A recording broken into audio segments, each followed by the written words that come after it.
Assalamualaikum warahmatullahi wabarakatuh. Sebelumnya perkenalkan, saya Ron Ismail dengan NIM 240301020639. Dan pada kesempatan kali ini saya akan mempresentasikan analisis mengenai penerapan Good Corporate Governance atau GCG pada insiden cyber Bank Syariah Indonesia atau BSI pada tahun 2023. Dalam presentasi ini saya akan membahas bagaimana kasus tersebut dapat dilihat dari 5 prinsip GCG, yaitu transparansi, akuntabilitas, responsibilitas, independensi, dan juga kewajaran.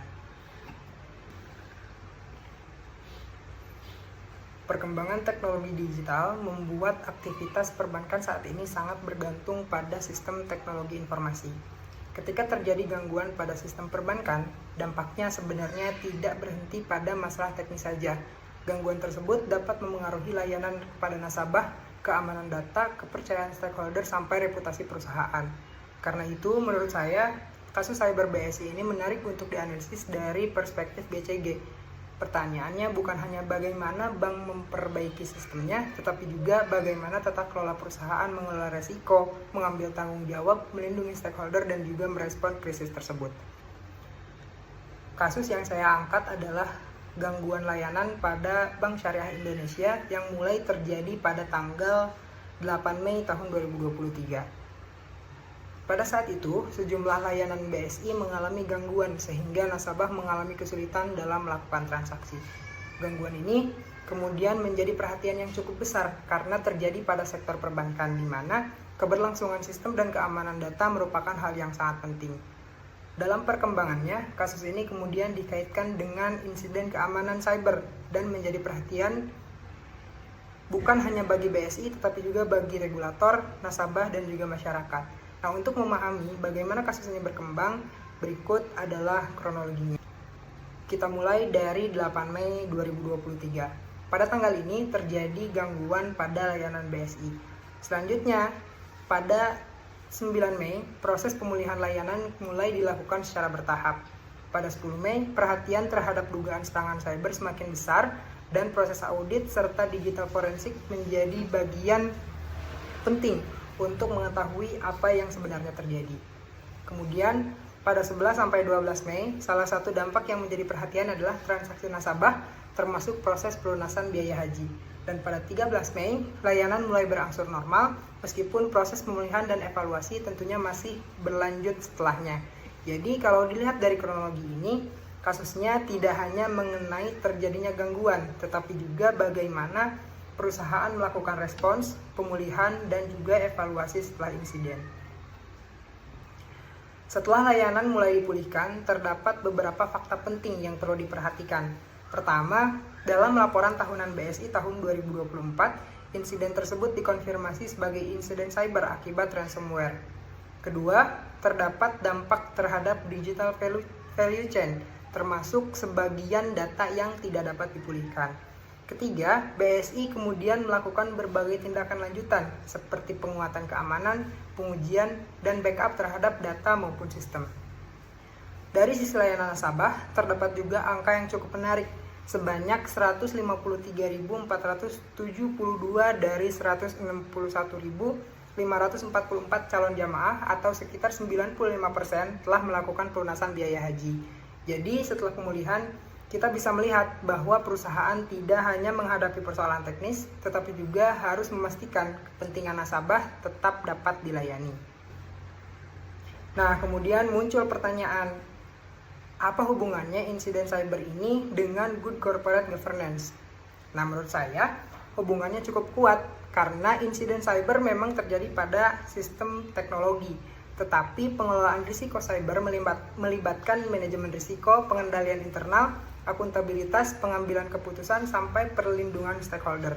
Jadi, cyber security ini tidak bisa hanya dilihat sebagai tanggung jawab bagian IT saja, tetapi juga menjadi bagian dari bagaimana perusahaan menjalankan tata kelolanya. Karena itu, selanjutnya saya akan menganalisis kasus BSI menggunakan 5 prinsip GCG. Kelima prinsip GCG tersebut yaitu transparansi, akuntabilitas, responsibilitas, independensi, dan juga kewajaran. Prinsip pertama adalah transparansi. Dalam situasi krisis, transparansi menjadi sangat penting karena stakeholder membutuhkan informasi yang jelas mengenai apa yang sedang terjadi. Pada awal gangguan, BSI menyampaikan bahwa gangguan terjadi dalam proses pemeliharaan sistem dan menyampaikan bahwa dana nasabah tetap aman. Namun, pada saat yang sama, proses audit dan digital forensik masih diperlukan untuk memastikan penyebab sebenarnya dari gangguan tersebut. Nah, menurut saya dari sisi GCG, komunikasi memang sudah dilakukan. Tetapi dalam kondisi ini, perusahaan perlu benar-benar membedakan antara informasi yang sudah terkonfirmasi dengan informasi yang masih dalam proses investigasi. Jadi, transparansi ini bukan berarti perusahaan harus langsung mengetahui seluruh jawabannya, akan tetapi bagaimana perusahaan menyampaikan informasi yang tersedia secara jelas dan juga bertanggung jawab. Prinsip kedua adalah akuntabilitas. Akuntabilitas ini berkaitan dengan kejelasan fungsi dan tanggung jawab di dalam perusahaan. Dalam pengelolaan teknologi dan keamanan cyber, BSI memiliki beberapa fungsi yang terlibat. Artinya, secara struktur sebenarnya sudah terdapat pihak-pihak yang memiliki peran dalam pengawasan dan pengelolaan risiko. Tetapi menurut saya, yang menjadi poin penting dari kasus ini bukan hanya siapa yang bertanggung jawab, melainkan juga seberapa efektif pengendalian tersebut sebelum insiden terjadi. Jadi, keberadaan struktur organisasi saja belum cukup. Struktur tersebut harus benar-benar mampu menjelaskan fungsi monitoring, identifikasi risiko, dan mitigasi secara efektif.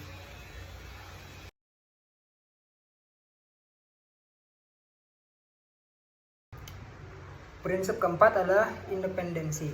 Independensi penting agar fungsi pengawasan dapat bekerja secara objektif dan tidak dipengaruhi kepentingan tertentu. Nah, dalam kasus ini, proses audit dan digital forensik dilakukan untuk mengetahui akar masalah dari insiden. Nah, selain itu, internal audit memiliki peran sebagai fungsi pengawasan independen atau sebagai third line. Nah, berdasarkan informasi yang saya gunakan dalam analisis ini, tidak terdapat bukti yang cukup untuk menyimpulkan adanya intervensi yang menghilangkan independensi fungsi pengawasan. Nah, jadi saya tidak menyimpulkan bahwa telah terjadi pelanggaran independensi. Tetapi efektivitas pengawasan tetap penting untuk terus dievaluasi, terutama dalam menghadapi risiko cyber yang semakin kompleks.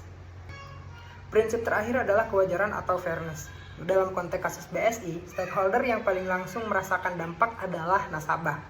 Salah satu contohnya adalah calon jamaah yang harus melakukan pelunasan biaya haji. Dari data yang ada, sebanyak 153.472 dari 161.544 calon jamaah atau sekitar 95% telah berhasil melakukan pelunasan. Hal tersebut menunjukkan adanya upaya untuk tetap memberikan akses layanan kepada nasabah meskipun sedang terjadi gangguan. Nah, jadi dari perspektif fairness, perusahaan perlu memastikan bahwa stakeholder tetap mendapatkan perlakuan yang wajar dan haknya tetap diperhatikan terutama ketika terjadi kondisi krisis. Kalau kita lihat lebih luas, dampak kasus ini tidak hanya dirasakan oleh BSI dan nasabah. Yang pertama, nasabah yang merasakan langsung gangguan layanan dan memiliki kekhawatiran terkait keamanan data. Kedua, regulator yang perlu melakukan pengawasan dan evaluasi terhadap penanganan insiden. Yang ketiga, yaitu karyawan yang harus secara langsung terlibat dalam proses penanganan dan pemulihan layanan. Dan yang keempat adalah masyarakat, karena kasus seperti ini dapat memengaruhi persepsi dan kepercayaan masyarakat terhadap keamanan layanan perbankan digital. Jadi, satu insiden cyber dapat memberikan dampak yang cukup luas kepada berbagai stakeholder. Nah, berdasarkan analisis tersebut, saya memiliki beberapa rekomendasi, yaitu yang pertama, pengujian keamanan cyber perlu dilakukan secara berkala, termasuk penetration testing dan simulasi serangan, sehingga potensi kelemahan dapat ditemukan sebelum dimanfaatkan. Yang kedua, yaitu perlindungan data perlu diperkuat, terutama dari sisi backup, recovery, pembatasan akses, monitoring, dan data loss prevention. Yang ketiga, yaitu komunikasi krisis perlu dibuat lebih terstruktur, sehingga informasi yang disampaikan kepada nasabah dan stakeholder dapat lebih cepat, jelas, konsisten, dan juga mudah dipahami. Jadi, fokus perbaikannya itu bukan hanya bagaimana perusahaan pulih setelah terjadi serangan, tetapi bagaimana perusahaan dapat lebih siap sebelum serangan terjadi. Berdasarkan analisis yang telah saya lakukan, saya tidak melihat insiden ini sebagai bukti bahwa seluruh penerapan GCG di BSI ini gagal. BSI telah memiliki struktur tata kelola, manajemen risiko, fungsi pengawasan internal, serta mekanisme bisnis continuity. Namun menurut saya, kasus ini menunjukkan bahwa memiliki struktur tata kelola saja belum cukup. Yang lebih penting adalah bagaimana struktur tersebut benar-benar mampu mengidentifikasi risiko, mencegah gangguan, melindungi data, dan merespons krisis secara efektif. Jadi kesimpulan saya adalah insiden cyber BSI ini bukan sekedar masalah teknologi, tetapi menjadi ujian terhadap efektivitas tata kelola perusahaan. Dan dari kasus ini, aspek yang paling perlu terus diperkuat adalah pengelolaan risiko cyber, perlindungan data, kemampuan pemulihan, dan juga komunikasi krisis. Demikian presentasi saya mengenai analisis penerapan Good Corporate Governance pada insiden cyber Bank Syariah Indonesia tahun 2023. Terima kasih atas perhatiannya. Wassalamualaikum warahmatullahi wabarakatuh.